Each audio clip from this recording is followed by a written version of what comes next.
Les établissements de santé sont spécialement ciblés par les cyberattaques parce que ce sont des établissements vulnérables, pas très bien préparés, et donc c'est une cible facile pour des attaquants.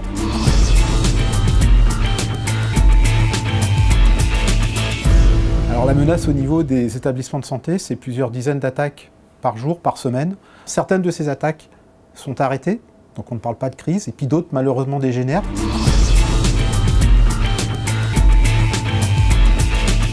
Je pense notamment au centre hospitalier de Dax. Alors effectivement, il y a un attaquant qui a pénétré le système d'information, qui a tout arrêté, plus de soins, plus rien, absolument rien du tout. Et au bout de 10 jours, et c'est ça qui est intéressant, on a commencé à récupérer le cœur de confiance du système d'information. Et à partir de cet environnement sûr, on a pu très progressivement reconstruire le système d'information.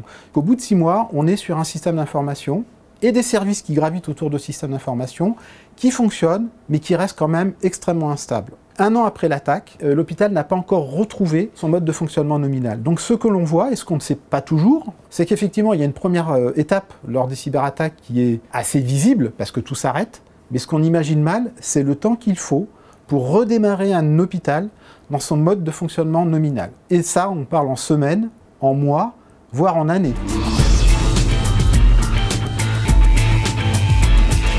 Les conséquences sont multiples.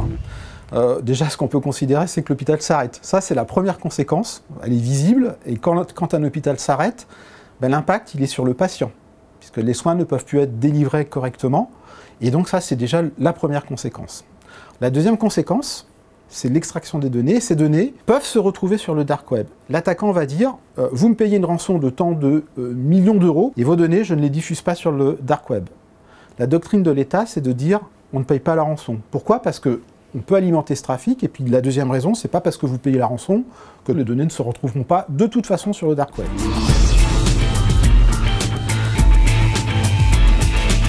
Pour les établissements de santé, la meilleure façon de faire face à une cyberattaque, c'est de se préparer. Pour se préparer, en fait, on va faire des simulations. On veut essayer de mettre en place justement des réflexes, des habitudes, des façons de travailler. À entraînement difficile, guerre facile, en fait, on les met dans des conditions que peut-être ils ne rencontreraient pas dans la vraie vie, mais au moins on pousse le niveau de stress et le niveau de difficulté à un niveau tel que si demain ils sont réellement victimes d'une attaque cyber, ça sera plus facile pour eux.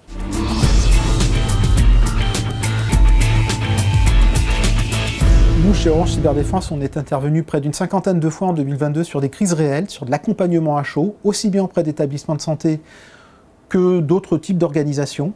C'est très intéressant pour nous, c'est très important parce que ça permet justement de prendre de la matière brute, comment se passe une attaque, quelles sont les dernières techniques d'attaque, comment la victime réagit. C'est ça en fait qui rend l'expérience encore plus enrichissante et encore plus réaliste pour nos clients, pour les établissements de santé, parce qu'on va les plonger dans une crise la plus réelle possible, même si ça ne reste qu'une simulation.